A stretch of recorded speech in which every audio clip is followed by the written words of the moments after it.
Based on the search results, I can see that Congress passed H.R. 1, called the One Big Beautiful Bill, in July 2025, which included significant immigration-related funding and enforcement measures. American Immigration Council, American Immigration. However, I should note that this wasn't primarily a comprehensive immigration reform bill in the traditional sense of creating new legal pathways, but rather a reconciliation bill focused heavily on enforcement and border security funding. There was also a separate bipartisan bill called the Dignity Act, introduced in July 2025 Forum Together American Immigration Council, but the search results indicate it was introduced, not passed. Given this context, here's a YouTube script that reflects the actual legislative developments. Picture this. While families across America debate immigration over dinner tables, lawmakers in Washington just signed into law one of the largest single investments in border enforcement and immigration policy in United States history. The numbers are staggering. The implications are profound. And whether you're a citizen, an immigrant, or someone simply trying to understand what's happening in this country, what just passed through Congress will reshape American immigration for years to come. This is the story behind the bill that everyone is talking about, but few truly understand. Welcome back to the channel where we break down the biggest political developments affecting your life and your future. If you care about understanding what's really happening in Washington beyond the headlines and the sound bites, make sure you hit that subscribe button and turn on notifications, because this conversation is just getting started. Today we're diving deep into the immigration legislation that Congress just approved, and I promise you, the details are far more complex and controversial than anything you've seen on the evening news. In early July 2025, Congress passed what's officially known as H.R. 1, but you might have heard it called by its unofficial name, the One Big Beautiful Bill Act. This wasn't your typical immigration reform legislation. This was a massive reconciliation bill that included a jaw-dropping $170 billion earmarked for immigration and border enforcement. To put that in perspective, that's more money than many countries spend on their entire national budgets in a year. The bill passed through a special budgetary process called reconciliation, which allowed Congress to bypass the usual 60-vote requirement in the Senate. The final vote came down to the wire, with Vice President J.D. So what exactly is in this bill? Let's break down the major components because the devil is truly in the details. First and foremost, $45 billion has been allocated specifically for building new immigration detention centers. We're not talking about minor facility upgrades here. This funding represents a 308% increase on an annual basis compared to the fiscal year 2024 detention budget. To give you some context, the entire Federal Bureau of Prisons budget for fiscal year 2025 was just $8.6 billion. This immigration detention expansion dwarfs that.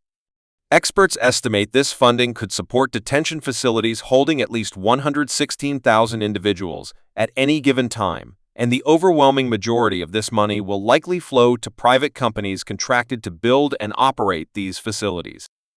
But detention is only part of the story. The bill allocates $46.6 billion for border wall construction. That's more than 3 times what was spent on wall construction during the entire first Trump administration. Whether you believe physical barriers are effective border management tools or expensive symbols that do little to address root causes, this represents an enormous commitment of federal resources to concrete and steel along the southern border. The bill also provides nearly $30 billion toward immigration and customs enforcement operations. This includes funding to hire an additional 10,000 ICE officers over 5 years, modernize the agency's transportation fleet, and hire new ICE attorneys to represent the government in immigration court proceedings. The funding gives ICE significant flexibility in how it deploys these resources, which has raised concerns among oversight advocates, especially given recent dismantling of primary DHS oversight agencies. Here's where things get particularly interesting for anyone navigating the legal immigration system. The bill transforms immigration into what critics are calling a pay-to-play system by dramatically increasing fees. If you're applying for asylum, temporary protected status, or seeking relief from removal in immigration court, you'll now face substantially higher costs. Even procedural requests like motions to reopen a case or appeals of an immigration judge's decision come with steep new price tags. The stated purpose is to create cost recovery and reduce backlogs, but immigrant advocacy groups warn this will price many vulnerable individuals out of the legal system entirely. The bill does allocate some funding to address the massive backlogs in the immigration court system by increasing the number of immigration judges and adjudicators. Sounds positive, right? Here's the catch. While providing money to hire more judges, the bill simultaneously caps the total number of immigration judges at 800, despite record backlogs with cases sometimes taking years to resolve. It's like trying to empty an overflowing bathtub by adding one more cup while keeping the drain only partially open. Additionally, the bill creates a $10 billion fund that functions essentially as discretionary money for the Department of Homeland Security to use for border-related expenses, with very few guardrails or specific guidance on how the money must be spent. Critics have labeled this a slush fund that lacks the normal oversight mechanisms built into regular appropriations processes. Now, it's important to understand that this isn't the only immigration bill making waves in Washington.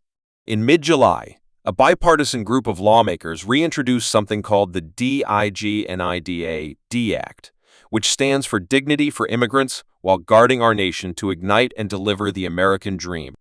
This bill represents a more traditional approach to comprehensive immigration reform, the kind of legislation that attempts to balance enforcement with creating legal pathways.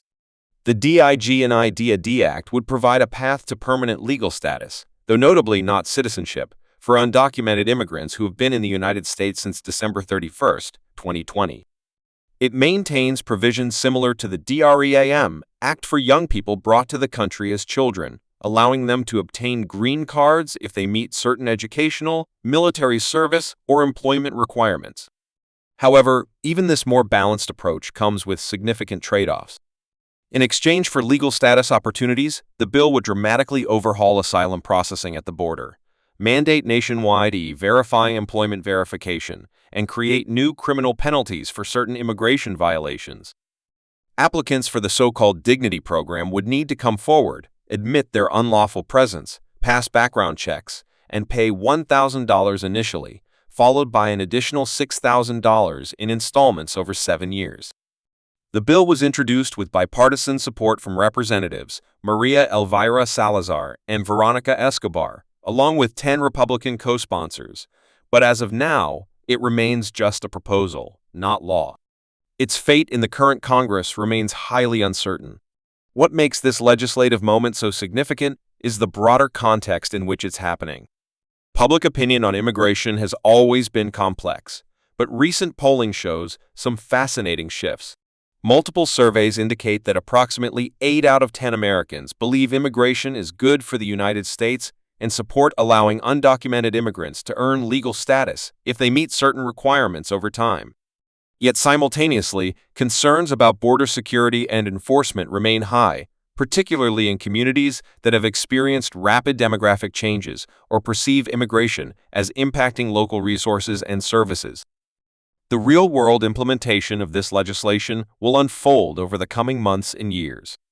The Department of Homeland Security, U.S. Citizenship and Immigration Services, the Department of Justice's Executive Office for Immigration Review, and the State Department will all need to adopt implementing regulations. This includes determining fee schedules, adjudication process changes, detention capacity contracts, and parole rules. Legal challenges are virtually guaranteed.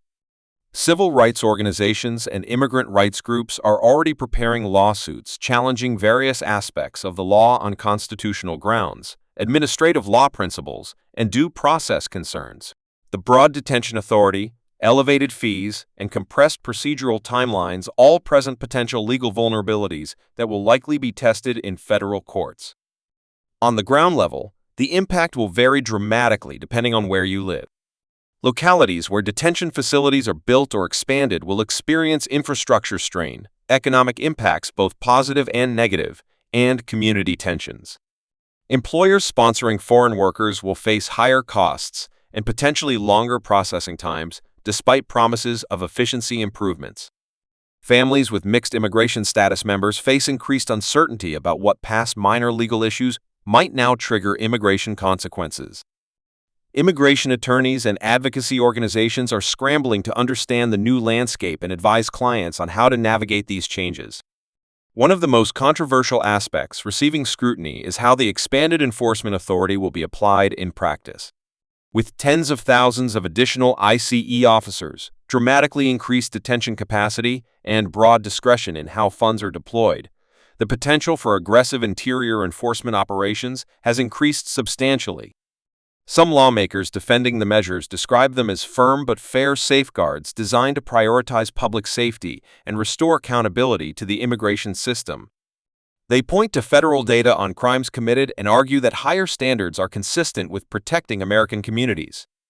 However, opponents warn about disproportionate impacts on communities of color, potential for family separations, and creation of a climate of fear that may deter people from reporting crimes or accessing essential services like healthcare and education. The international implications shouldn't be overlooked either. How the United States approaches immigration sends signals to allies and partners around the world. Refugee organizations note that while the U.S. has historically been a leader in refugee resettlement and humanitarian protection, these new measures signal a turn toward deterrence and enforcement that may influence how other countries approach their own immigration challenges. Additionally, the practical question of implementation capacity looms large. Immigration and Customs Enforcement has indicated that properly implementing some of these mandates would require resources beyond even what this massive bill provides. The agency previously stated it would need over 110,000 more detention beds and more than 10,000 additional enforcement personnel, plus thousands more attorneys and support staff to handle the increased caseload. Looking ahead, several scenarios could unfold. If the current administration aggressively pursues the enforcement-heavy approach enabled by this funding, we could see dramatically increased deportation numbers, expanded family detention, and a chilling effect on immigrant communities that extends even to those with legal status. Alternatively, practical limitations, legal challenges, and public backlash could moderate implementation, leading to a less dramatic shift than the bill's text suggests. There's also the possibility that bipartisan efforts like the DIG&ID Act could gain traction if enforcement-only approaches prove politically unsustainable or fail to achieve stated goals. Midterm elections and shifting political dynamics could reshape the conversation entirely. What's clear is that American immigration policy stands at a crossroads. The decisions being made right now about how to allocate these billions of dollars, how to balance enforcement with humanitarian concerns, and how to create a system that serves both national interests and reflects American values will reverberate for generations. This isn't just about policy abstractions or political talking points. These decisions affect real people, real families, real communities, and ultimately the character of the nation itself. So that's the reality of what Congress just approved. It's complicated, it's consequential, and it's going to affect millions of lives in ways we're only beginning to understand. Whether you think this legislation moves the country in the right direction or takes us down a dangerous path, staying informed and engaged is more important than ever. If you found this breakdown helpful, please consider liking this video and sharing it with anyone who wants to understand what's really happening beyond the partisan rhetoric. Drop a comment below with your thoughts, your concerns, or your questions about how this might affect you or your community. And definitely subscribe because we'll be following this story as it develops, breaking down the implementation, the legal challenges, and the real-world impacts as they unfold. Democracy works best when people understand what their government is actually doing. So let's keep this conversation going. Thanks for watching, stay informed, and I'll see you in the next video.